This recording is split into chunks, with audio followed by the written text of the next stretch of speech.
Hi, this is Abel from SWARC Today, and welcome to Coffee with the Candidates. With the primaries fast approaching, we at SWARC Today wanted to give you, the viewer, a chance to hear from candidates before the election. So we invited them into the studio for coffee and a chat. Over the next week, you'll hear from candidates in both Hempstead and Nevada counties, as well as the state level.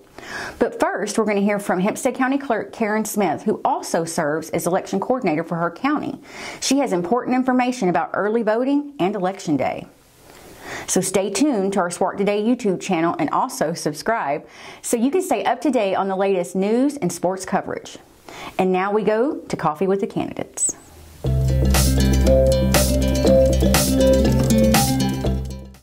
Hi, I'm April from SWARC Today, and welcome to Coffee with the Candidates. Before we hear from our candidates, we're going to hear from Hempstead County Clerk Karen Smith. One of the duties of a county clerk is to serve as an election coordinator and oversee all things dealing with the election. So she's going to give us some information today before early voting begins. So thank you for being with us. Thanks for having me. So let's let everybody know to get started about early voting and then primary election day. Okay. Early voting starts Tuesday, February 20th. We'll run for 2 weeks. Hours Monday through Friday are 8 to 6. Saturdays 10 to 4. Okay. And then on Monday, March 4th, which is the Monday right before the election day, early voting will close at 5.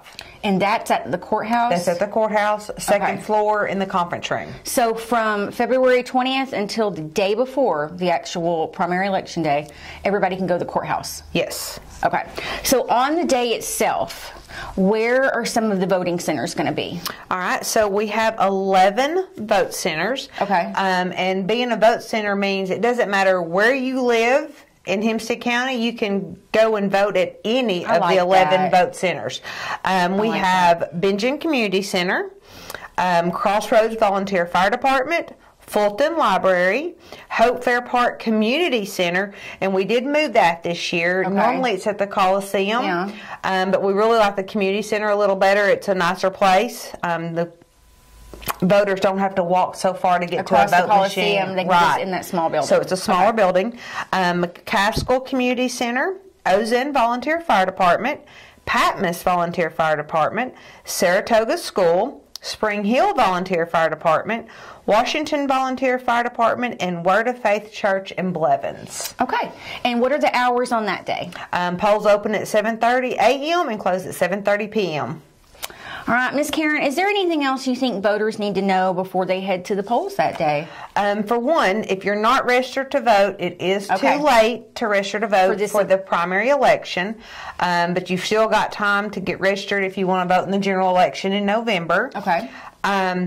You can check your voter registration by going to voterview.ar-nova.org. And it'll ask you simple questions like your name, your date of birth, and if you don't pull up, that means you're probably not registered to vote. Okay, so if someone's not sure, it's been a while, they can check there. Right, okay. And they can also go there and would be able to pull up a sample ballot of what they're going to be voting on. And I really suggest to people, if they don't know what's on the ballot, go on there and look. Look at your sample ballots. Know how you're going to vote before you ever walk in the polls. That way, you go in, you mark your ballot, you know what you want to vote, and you're in and out of there in no time. And you're not encountering a name you've never heard of before. You've had time to look into it. Yes. And two, a lot of people will think, well, I voted this ballot, but I wanted to vote for this person. They weren't on that ballot. Well, you will have to choose between a nonpartisan or a Democrat or a Republican ballot. So if you'll go to VoterView, you can look to see exactly which ballot it is that you want to vote, whether you want to vote the nonpartisan or the Democrat or the Republican, and you'll be able to see on the ballot where your candidate is. I know the last time we had the presidential election, there was like 14, 15 candidates on the Republican ballot, and they were like, well, I couldn't find who I wanted to vote for because they were all the way to the bottom. Yeah.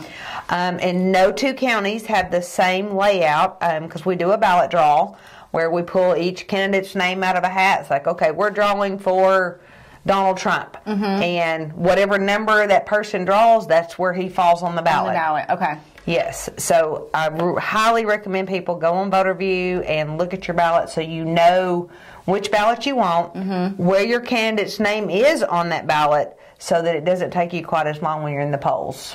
Okay, and just to let viewers know, the nonpartisan are going to be the races like the judges. The judges, school board members, but now, and where a lot of people get confused, they think the nonpartisan is an independent ballot. Yeah, no, that just means those are positions not affiliated with either party, right? Yes, okay. yes. But those are on all ballots. Okay, good. So, you know, if you're really just wanting to vote for one of the judges' races, then maybe you want a nonpartisan. But you want to vote for the judges and somebody running for president, then you need to either get the Democrat or the Republican. Okay. And that is the point of the primaries, isn't it? To narrow down these parties, and after this, then November we'll have our main candidates. Yes. Okay. Exactly. Well, thank you so much for sharing that information with us. No problem. And start your early voting February 20th. Yes. Get out and vote. And thank you, Karen Smith. And this is April with Swark Today for your Coffee with the Candidates.